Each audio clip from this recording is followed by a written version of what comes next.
सुबह का समय था। गांव के ऊपर सुबह की ठंडी धूप ऐसे फैल रही थी जैसे किसी ने आसमान से दूध में डूबी रोशनी बरसा दी हो। दूर खेतों में काम करते मजदूरों की धीमी आवाजें और कहीं कहीं कुकड़ों की धुन माहौल को और भी जीवंत बना रही थीं। लेकिन इसी शाम सुबह को फाड़ते हुए एक सफेद सरकारी जीप अचानक गांव के कच्चे रास्ते पर मुड़ी। ड्राइवर ने जब गाड़ी को ब्रेक लगाया तो गांव के बच्चों ने दौड़ लगाकर उसे घेर लिया। किसी ने पहली बार इतनी चमचमाती गाड़ी गांव में देखी थी। जीप के शीशों पर लगी नीली बत्ती देखकर वे और भी चकित हो उठे। जीप का दरवाजा धीरे धीरे खुला। बाहर उतरी आईपीएस अधिकारी अंजलि राठौड़, तेज कदमों, सफेद क्रिस्प यूनिफॉर्म, सख्त चेहरे और आंखों में एक अलग तरह की थकान के साथ। आज भी उनकी पर्सनैलिटी में वही तेज था जो पूरे जिले में चर्चा का विषय रहता था, पर चेहरा अजीब तरह से टूटा हुआ, कहीं ना कहीं भीगा सा। गांव वालों के लिए यह दृश्य किसी फिल्म जैसा था। आईपीएस मैडम यहां, इस दूर के गांव में, और वह भी अकेले। कुछ महिलाएं अपनी साड़ियां ठीक करते हुए चौखट से बाहर झांकने लगीं। बच्चों ने कंधे उचकाए, पुरुषों ने आपस में कानाफूसी शुरू कर दी। लेकिन अंजलि किसी की ओर नहीं देख रही थी। उनकी आंखें सिर्फ एक दिशा में जमी थीं, गांव के किनारे खड़ी मिट्टी और त्रिपाल से बनी एक पुरानी झोपड़ी। उसी झोपड़ी की तरफ जिसके साथ उनकी जिंदगी का एक बंद अध्याय दफन था। उसी झोपड़ी में रहने वाला आदमी उनका तलाकशुदा पति राघव। 5 साल पहले अंजलि और राघव का रिश्ता किसी भी आम जोड़े जैसा नहीं था। एक ओर देश की टॉपर आईपीएस ऑफिसर, दूसरी ओर एक सीधा साधा गांव का लड़का जो अपने पिता की छोटी खेती संभालता था। दोनों की मुलाकात संयोग से नहीं, किस्मत से हुई थी, और शादी भी। लेकिन किस्मत अपने हिसाब से खेलती है। अंजलि महत्वाकांक्षी थी, अनुशासन प्रिय। राघव सरल दिल का, नरम, भावनाओं को महत्व देने वाला। दोनों की दुनिया अलग थी, बहुत अलग। शादी के बाद कुछ महीने सब ठीक चला, लेकिन फिर झगड़े शुरू हुए। काम को लेकर, समय को लेकर, अंजलि की ड्यूटी को लेकर, राघव की आर्थिक कमजोरियों को लेकर। और एक दिन बात इतनी बढ़ी कि अंजलि ने तलाक का फैसला ले लिया। राघव ने विरोध नहीं किया, उसने सिर्फ इतना कहा था, अगर तुम्हें लगता है मैं तुम्हें बोझ लगता हूं तो मैं चला जाता हूं। और वह सचमुच चला गया। गांव लौट आया, अपनी झोपड़ी में रहने लगा। अंजलि ने सोचा था कि समय के साथ सब भूल जाएंगी, लेकिन सच यह था कि वह खुद को कभी माफ नहीं कर सकी। उन्हें लगता था कि उन्होंने एक अच्छे इंसान को बस इसलिए खो दिया क्योंकि वह अपनी महत्वाकांक्षा और गुस्से में अंधी थी। लेकिन फिर भी 5 साल तक वह कभी उससे मिलने नहीं गई, न उसने बुलाया, न उन्होंने तलाश की। फिर ऐसा क्या हुआ जो आज वह अचानक यहां पहुंची? वर्तमान झोपड़ी की तरफ कदम। अंजलि ने गहरी सांस ली। दिल इतना तेज धड़क रहा था कि मानो सीने से बाहर निकल आएगा। उन्होंने झोपड़ी की ओर कदम बढ़ाए। कच्ची मिट्टी पर उनके चमकते जूते ढस रहे थे। उनकी आंखों में डर था, एक अपराध बोध और एक सवाल, क्या वो मुझसे नफरत करता होगा? झोपड़ी के पास पहुंची तो देखा सामने एक पुरानी चारपाई, पास में टूटी बाल्टी, रस्सी पर सूखते फटे कपड़े और दरवाजे पर टंगा एक छोटा सा ताला। वो बाहर गया है क्या? अंजलि ने एक बूढ़ी औरत को बुलाया जो बकरी को चारा डाल रही थी। माई, ये झोपड़ी राघव की है ना? उनकी आवाज खुद ब खुद कांप गई। बूढ़ी औरत ने उन्हें ऊपर से नीचे तक देखा। आईपीएस वर्दी से पहचानना मुश्किल नहीं था कि यह कोई बड़ी अफसर है।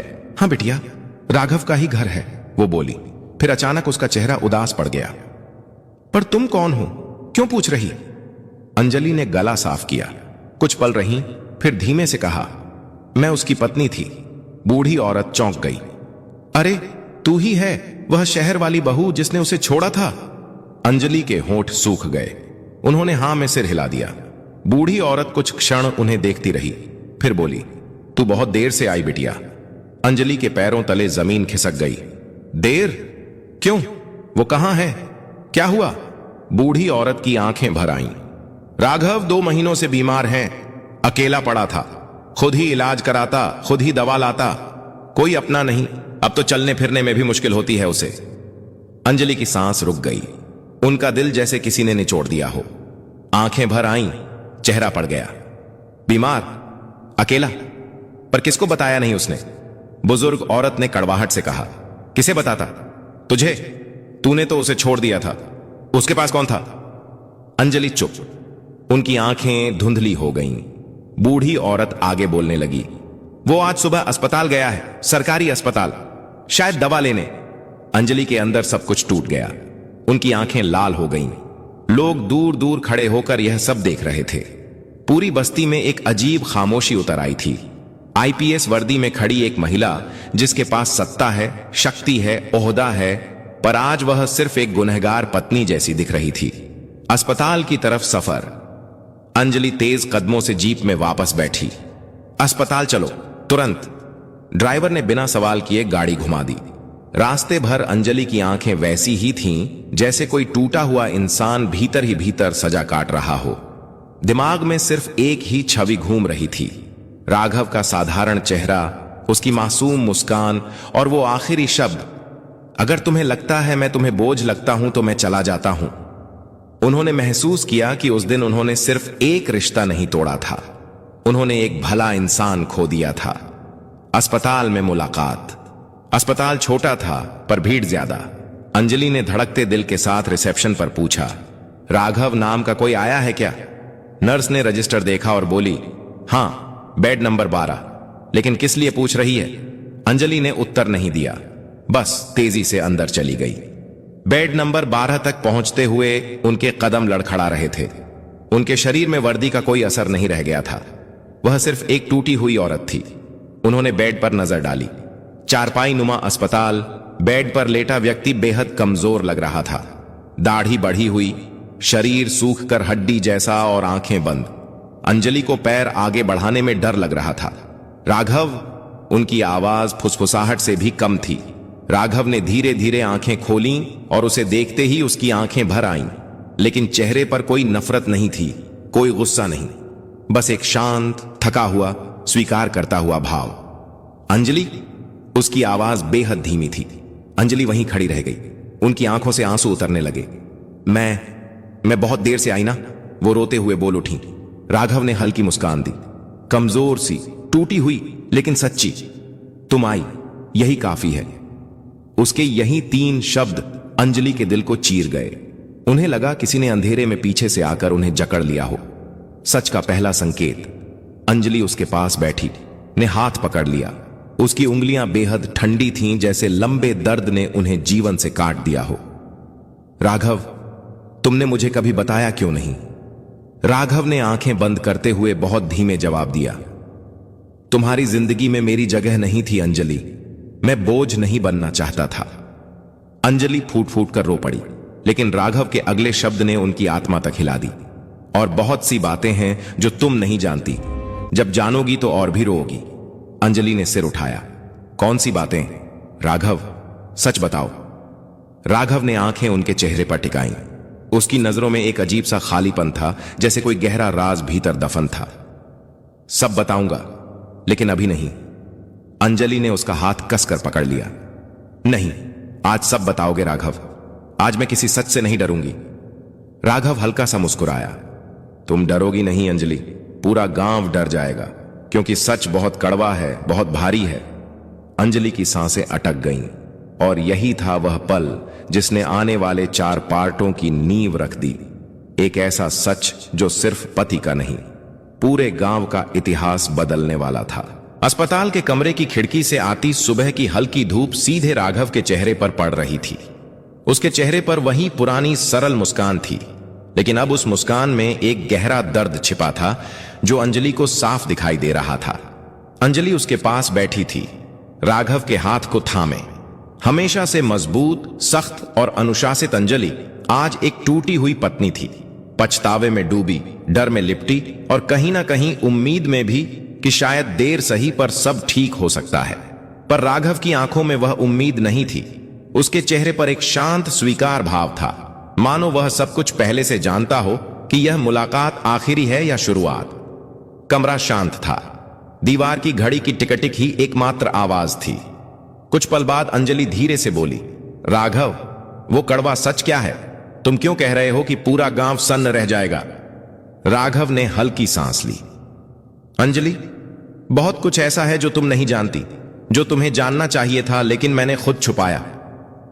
अंजलि की आंखें भर आईं। राघव ने उसकी आंखों में देखते हुए धीमे धीमे कहा, क्योंकि मैं तुम्हें दुखी नहीं करना चाहता था, क्योंकि मैं तुम्हारी राह का बोझ नहीं बन सकता था, और क्योंकि तुम्हारे करियर की वजह से मुझे एक बड़ा फैसला लेना पड़ा था, जो शायद तुम जान लेती तो तुम आज आईपीएस ना होती। अंजलि का दिल बैठ गया। राघव, तुम क्या कह रहे हो? किस फैसले की बात कर रहे हो? राघव ने कुछ पल आंखें मूंद लीं, फिर कहा, 5 साल पहले तुम्हारे खिलाफ एक झूठी शिकायत दर्ज हुई थी, तुम्हारे प्रमोशन के ठीक 1 हफ्ते पहले। वो शिकायत अगर आगे बढ़ती तो तुम्हारा करियर खत्म हो सकता था। अंजलि सन्न रह गई, उनकी सांस अटक गई। कुछ पल बाद वह टूटी आवाज में बोली, पर मेरी फाइल में तो ऐसी कोई शिकायत दर्ज ही नहीं हुई, मुझे तो कभी बताया ही नहीं गया।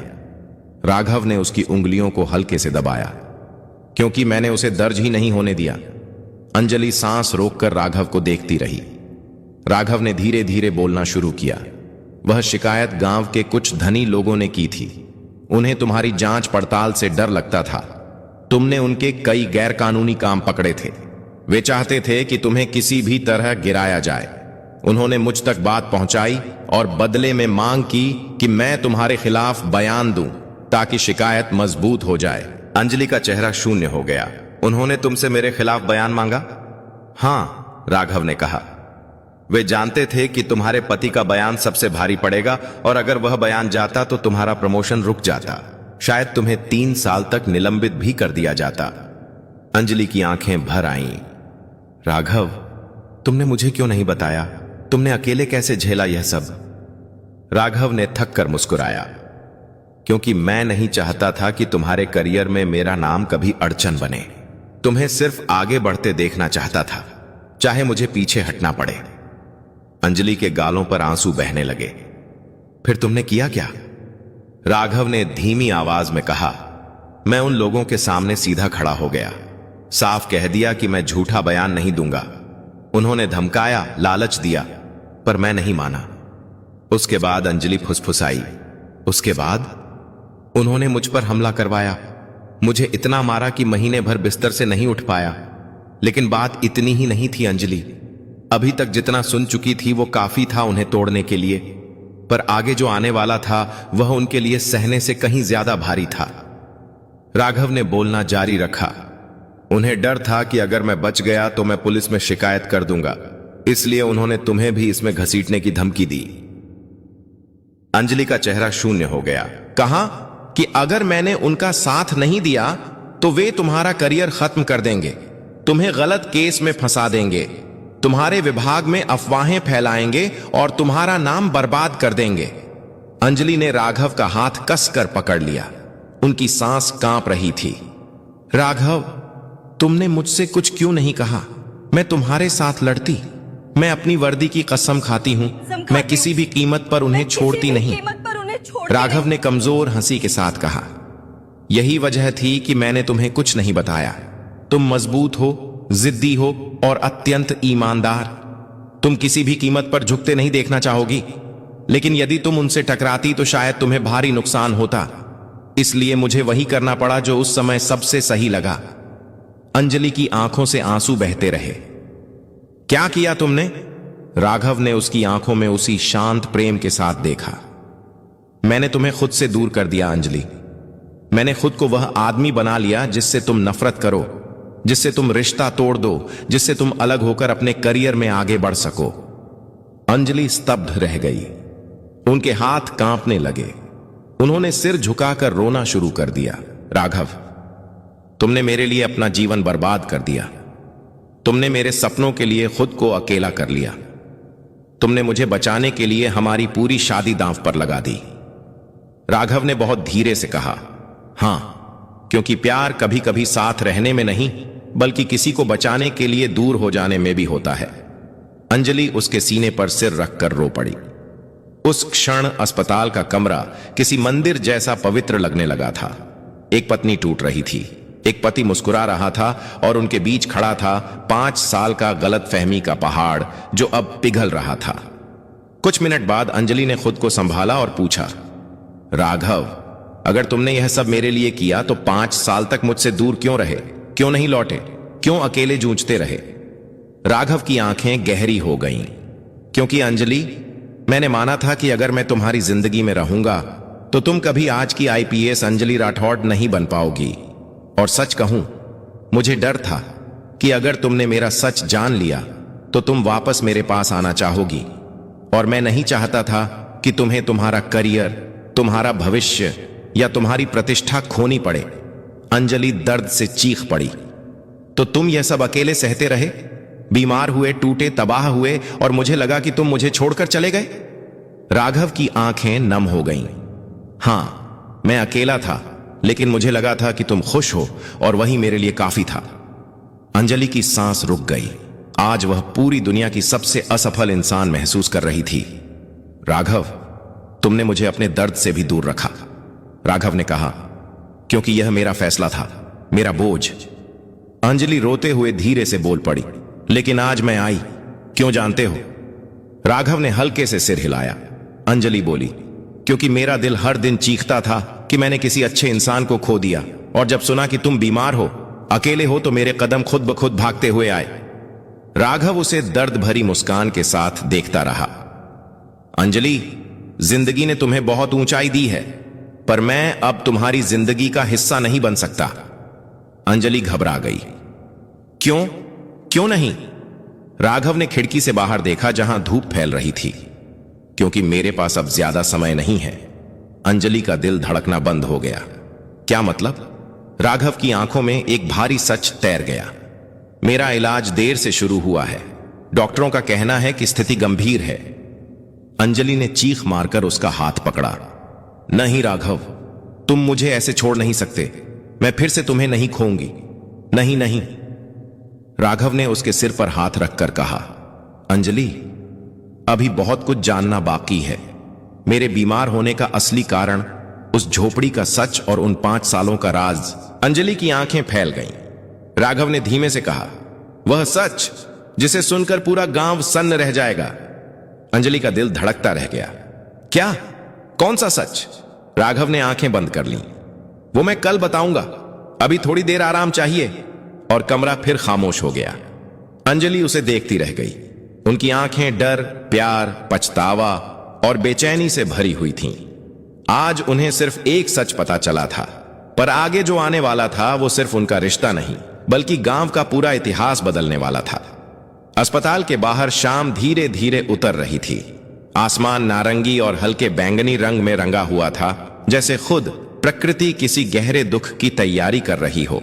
अंजलि अकेली उस बरामदे में बैठी थी, जहां हवा की हल्की ठंडक उनके चेहरे को छू रही थी, पर उनके भीतर उठ रहे तूफान को शांत नहीं कर पा रही थी। राघव सो गया था, या यूं कहें कि डॉक्टरों ने कहा था उसे आराम चाहिए। लेकिन अंजलि को कैसे आराम मिलता? उनके दिल में लाखों सवाल चुभ रहे थे। उनकी आंखों के सामने बार बार वही एक बात घूम रही थी। अंजलि, अभी बहुत कुछ जानना बाकी है। मेरे बीमार होने का असली कारण, उन 5 सालों का सच जिसे सुनकर पूरा गांव सन्न रह जाएगा। यह शब्द जैसे किसी मंदिर की घंटी की तरह लगातार उनके कानों में गूंज रहे थे। वे खड़ी हुईं, धीरे से आईसीयू वार्ड की ओर देखा, और उनकी आंखों में एक चमक उभरी। कल नहीं, मुझे आज ही सच चाहिए, चाहे वह कितना भी दर्द देने वाला क्यों ना हो। लेकिन कमरे में जाने ही वाली थी कि डॉक्टर ने हाथ उठाकर रोक दिया। मैडम प्लीज, मरीज को अभी आराम चाहिए। उनकी तबीयत कल जांचनी है, तब आप बात कर लीजिएगा। अंजलि ने मजबूर होकर सिर हिलाया, पर उनकी आंखें कह रही थीं कि वह एक पल भी और इंतजार नहीं कर सकती। वे वापस बेंच पर आकर बैठ गईं। धीमी हवा चल रही थी, और वह हवा जैसे अंजलि के भीतर दबी पीड़ा को और भी बड़ा कर रही थी। कुछ देर बाद अचानक एक बूढ़ा आदमी, जो शायद अस्पताल में किसी मरीज को देखने आया था, दवाई लेकर लौट रहा था। उसने अंजलि को गहन चिंता में बैठे देखा। उसने सिर झुकाकर सम्मान से कहा, मेम साहब, आप राघव की पत्नी हो ना? अंजलि चौंक कर उसे देखने लगी। हां, पर आप कैसे जानते हैं? बूढ़ा आदमी हल्की हंसी के साथ बोला, गांव छोटा है और रिश्ता बड़ा था। राघव बहुत नेक इंसान है, उसके बारे में सब जानते हैं, पर उसके अंदर बहुत कुछ ऐसा भी दबा है जो शायद आपको भी नहीं पता होगा। अंजलि की रीढ़ में सिहरन दौड़ गई। क्या मतलब? आपको क्या पता है? बूढ़ा आदमी पास आकर धीमे स्वर में बोला, इस गांव में बहुत गहरे राज छुपे हैं। मेम साहब और राघव उन सब का अकेला गवाह है। अंजलि की आंखें फैल गईं। कौन से राज? बूढ़ा आदमी नजरें झुकाकर बोला, यह बात राघव ही बताए तो अच्छा है, लेकिन मैं इतना कह सकता हूं, जिस दिन वह सच खुला उस दिन गांव की कई नींव हिल जाएंगी। और वह चला गया। अंजलि वहीं जड़ हो गई। दिल और तेज धड़कने लगा। अब तो उन्हें और भी बेचैनी होने लगी। लगता था उनका सीना फट जाएगा। अगली सुबह की पहली किरणों ने जैसे ही अस्पताल की सफेद दीवारों को छुआ, अंजलि की आंख खुल गई। उन्होंने सारी रात नहीं सोई थी। कुर्सी पर बैठ बैठ कर ही रात गुजार दी। डॉक्टरों की आवाजें, नर्सों के कदमों की आहट, सब कुछ धुंधला लग रहा था। उनकी आंखें सिर्फ एक दरवाजे पर टिकी थीं, राघव के आईसीयू के दरवाजे पर। जैसे ही डॉक्टर बाहर आए, अंजलि तुरंत उनके पास पहुंच गई। डॉक्टर, कैसी है उसकी हालत? डॉक्टर ने चश्मा ठीक करते हुए गंभीरता से कहा, स्थिति अब भी नाजुक है, लेकिन वह होश में है। आप चाहे तो बात कर सकती हैं, लेकिन ज्यादा देर नहीं। उसका शरीर बहुत कमजोर है। अंजलि ने बिना एक सेकंड गंवाए कमरे की ओर कदम बढ़ा दिए। अंदर भावनाओं का तूफान। राघव बिस्तर पर लेटा हुआ था, चेहरे पर हल्की परछाइयां, लेकिन आंखों में वही पुराना शांत गहरापन। उसे देखते ही अंजलि के कदम थम गए। उनकी आंखें भर आईं। उन्होंने धीरे से उसका हाथ पकड़ा। राघव, मैं यहां हूं। राघव ने आंखें खोली और एक मुस्कान उभरी, कमजोर पर सच्ची। तुमने रात भर नींद नहीं ली? उसने धीमे से पूछा। अंजलि की आंखों में दर्द भर आया। नींद? तुम इस हालत में हो और मैं सो जाऊं? राघव, मुझे सब जानना है, अभी। आज सच क्या है? वो 5 साल तुमने क्या झेला? तुमने मुझसे क्या छुपाया? और वो राज क्या है जिसके खुलने से पूरा गांव सन्न रह जाएगा? राघव ने गहरी सांस ली। उसके चेहरे पर थकान और दर्द साफ दिख रहा था। अंजलि, ये सब बातें आसान नहीं हैं और शायद तुम सुनकर टूट जाओगी। अंजलि का गला भर आया। मैं पहले ही टूट चुकी हूं राघव। अब केवल सच मुझे बचा सकता है या फिर खत्म कर सकता है। बोलो, क्या है वह सच? कमरे में एक लंबी खामोशी उतर गई। खिड़की से आती धूप उनके बीच के दर्द को और भी उजागर कर रही थी। राघव ने धीरे से बोलना शुरू किया। अंजलि, मेरी बीमारी सिर्फ बीमारी नहीं है, मुझे जहर दिया गया था। अंजलि का शरीर कांप गया। उनकी उंगलियां सख्त हो गईं। जहर? किसने? क्यों? राघव ने आंखें बंद कर लीं, मानो दर्द फिर से जाग उठा हो। क्योंकि मैंने गांव के सबसे बड़े राज को देख लिया था और उसी चाल में फंस गया। वह लोग नहीं चाहते थे कि मैं जिंदा रहूं, क्योंकि मैं वह सब जानता हूं जो जानने का हक इस गांव के किसी इंसान को नहीं होना चाहिए था। अंजलि की सांस बंद होने लगी। कौन सा राज राघव? साफ साफ बताओ। राघव ने कांपती आवाज में कहा, 5 साल पहले जिस समय तुमने तलाक लिया, उसी समय गांव के कुछ नेता, जमींदार और 2 पुलिस अफसर मिलकर एक बड़ा अपराध कर रहे थे।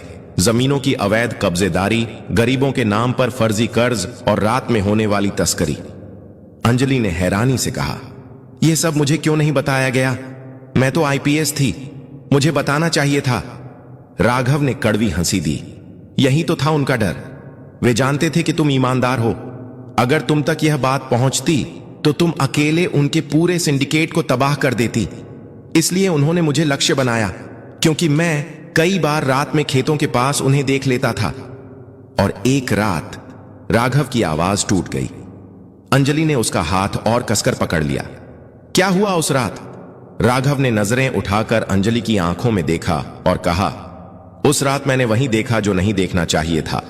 गांव के बाहर जंगल में कई ट्रकों के जरिए अवैध सप्लाई हो रही थी, हथियार, शराब और शायद कुछ और। उसी रात उन्होंने मुझे पकड़कर बहुत मारा और जाते जाते कहा, अगर जिंदा रहना है तो चुप रहो, अगर पत्नी को बचाना है तो उससे दूर रहो। अंजलि ने दांत भींच लिए। उनकी आंखें आग बन गईं। तो तुमने चुप रहना चुना मेरे लिए? उन्होंने टूटती आवाज में कहा। राघव ने शांत स्वर में कहा, हां, क्योंकि उस वक्त तुम्हारी जिंदगी मेरी जिंदगी से बड़ी थी। अंजलि फूट पड़ी। आंखों से आंसू रुक ही नहीं रहे थे। लेकिन जहर कैसे? वह रोते हुए बोली। राघव ने आंखें झुकाईं। 2 साल पहले से उन्होंने मेरे खाने में धीरे धीरे जहर मिलवाना शुरू किया ताकि मेरी मौत एक बीमारी लगे, कोई सबूत ना मिले और राज दफन रहे। अंजलि का दिल किसी ने मरोड़ दिया हो जैसे। उनकी सांसें टूट रही थीं। राघव, तुमने मुझे क्यों नहीं बताया? मैं तुम्हें बचा लेती, मैं उन सबको खत्म कर देती। तुमने मुझे अकेले क्यों छोड़ दिया? राघव ने बेहद धीमी आवाज में कहा। क्योंकि अगर तुम सच जानती तो तुम खुलकर लड़ती और शायद आज तुम भी किसी अस्पताल में होती या। अंजलि ने उसका हाथ अपने सीने पर रख लिया और जोर से कहा, या क्या? बोलो। मैं मर भी जाती तो भी मंजूर था, पर तुम्हें अकेले यह सब झेलने नहीं देती। राघव की आंखों में गहरी चमक उभरी। अंजलि, तुम्हारा प्यार ही मेरी ताकत था। राघव ने कांपती आवाज में कहा, अगर तुम जान जाती तो तुम रुक जाती, और मैं नहीं चाहता था कि मेरी वजह से देश एक ईमानदार आईपीएस खो दे। अचानक मशीन की आवाज तेज हो गई। Beep beep. अंजलि ने उसे झकझोर दिया। राघव, मत जाओ, मैं आ गई हूं, अब सब ठीक कर लूंगी। राघव ने आखिरी बार उसकी तरफ देखा। हल्की मुस्कान आई और होंठ हिले। अब सच तुम्हारी वर्दी संभालेगी। बीप। आवाज थम गई।